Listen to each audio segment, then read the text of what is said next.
Hi hello ಎಲ್ರಿಗೂ ನಮಸ್ತೆ ಆತ್ಮೀಯರೇ, ನಾನು ನಿಮ್ಮ ಸತೀಶ್ HR. ಸ್ನೇಹಿತರೆ, 21 ದಿನಗಳ ಓದುವ ಅಭಿಯಾನದ ಚಟುವಟಿಕೆಗಳ ಮಾರ್ಗದರ್ಶಿಯ ಚಟುವಟಿಕೆಗಳನ್ನು ತಮ್ಮೊಟ್ಟಿಗೆ ಹಂಚ್ಕೊಳ್ಳೋದಕ್ಕೆ ಬಯಸ್ತೀನಿ.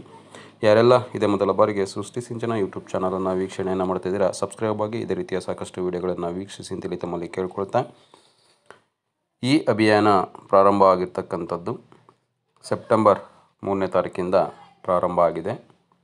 ಮೊದಲನೇ ವಾರ ನನ್ನ ಶಾಲಾ ಗ್ರಂಥಾಲಯ ಅಂತಕ್ಕಂಥ ವಿಷಯದ ಮೇಲೆ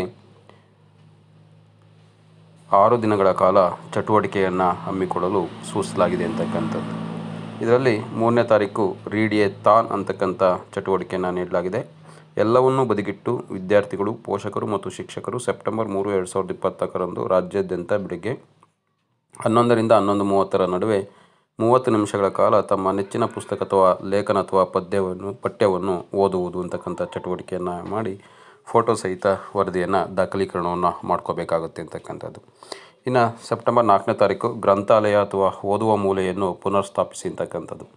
ಮಕ್ಕಳು ಶಾಲೆಯಲ್ಲಿ ಲಭ್ಯವಿರುವ ಎಲ್ಲ ಪುಸ್ತಕಗಳನ್ನು ಹೊರತೆಗೆಯುವುದರ ಜೊತೆಗೆ ಓದುವ ಮೂಲೆ ಅಥವಾ ಪುಸ್ತಕಗಳನ್ನು ಸ್ವಚ್ಛಗೊಳಿಸುವುದು ಮತ್ತು ಹರಿದ ಪುಸ್ತಕಗಳನ್ನು ಸರಿಪಡಿಸಲು ಪುಸ್ತಕ ಆಸ್ಪತ್ರೆಯನ್ನು ಮಾಡುವುದು ಅಂತಕ್ಕಂಥದ್ದು.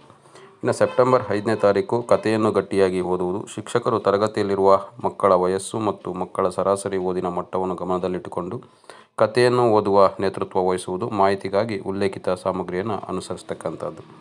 ಸೆಪ್ಟೆಂಬರ್ 6ನೇ ತಾರೀಕು ಕಾಮಿಕ್ ಕಥೆಗಳನ್ನು ಓದುವುದು. ಮಕ್ಕಳು ನಿಯತಕಾಲಿಕ ಪತ್ರಿಕೆಗಳಲ್ಲಿ ಬರುವ ಕಾಮಿಕ್ ಕಥೆಯ ತುಣುಕುಗಳನ್ನು ಸಂಗ್ರಹಿಸಿ ಅದನ್ನು ಒಂದು ನೋಟ್ಬುಕ್ಕಲ್ಲಿ ಅಂಟಿಸುವುದು ಮತ್ತು ಅದನ್ನು ಪ್ರಾರ್ಥನಾ ಸಮಯದಲ್ಲಿ ಓದುವುದು. ಇನ್ನು ಸೆಪ್ಟೆಂಬರ್ 7ನೇ ತಾರೀಕು ರಜಾದಿನ, ಗಣೇಶ ಚತುರ್ಥಿ. ಈ ಕ್ಯೂ ಆರ್ ಕೋಡನ್ನು ಸ್ಕ್ಯಾನ್ ಮಾಡಿ ಗಣೇಶ ಚತುರ್ಥಿಯ ಹಬ್ಬದ ಬಗ್ಗೆ ಓದಿ ಅರ್ಥೈಸಿಕೊಳ್ತಕ್ಕಂಥದ್ದು. ಸೆಪ್ಟೆಂಬರ್ 8 ಸಾರ್ವಜನಿಕ ಗ್ರಂಥಾಲಯಕ್ಕೆ ಭೇಟಿ. ಮಕ್ಕಳು ಸಾರ್ವಜನಿಕ ಗ್ರಂಥಾಲಯಕ್ಕೆ ಭೇಟಿ ನೀಡಿ ಪುಸ್ತಕಗಳನ್ನು ಓದುವುದು ಅಥವಾ ಅಂತರ್ಜಾಲದಲ್ಲಿ ಸಿಗುವ ಪೂರಕ ಸಂಪನ್ಮೂಲಗಳನ್ನು ಬಳಸುವುದು. ಮಾಹಿತಿಗಾಗಿ ಉಲ್ಲೇಖಿತ ಸಾಮಗ್ರಿಯನ್ನು ಅನುಸರಿಸುವುದು. ಒಟ್ಟಾರೆಯಾಗಿ ಈ ವಾರದ ಚಟುವಟಿಕೆ 21 ದಿನಗಳ ಓದುವ ಅಭಿಯಾನದಲ್ಲಿ ಈ ಚಟುವಟಿಕೆಗಳನ್ನು ನೀಡಲಾಗಿದೆ ಅಂತಕ್ಕಂಥದ್ದು. ಉಳಿದಂತೆ 2ನೇ ವಾರದ ಚಟುವಟಿಕೆಗಳನ್ನು ಮುಂದಿನ ವಿಡಿಯೋದಲ್ಲಿ ನಾನು ತಮ್ಮೊಟ್ಟಿಗೆ ಹಂಚ್ಕೊಳ್ತೀನಿ. ಒಟ್ಟಾರೆಯಾಗಿ ಶಾಲಾ ಹಂತದಲ್ಲಿ ಮಾಡುವ ಎಲ್ಲ ಚಟುವಟಿಕೆಗಳ ಒಂದು ದಾಖಲೀಕರಣವನ್ನು ಮಾಡ್ಕೊಳ್ತಕ್ಕಂಥದ್ದು ಸೂಕ್ತ.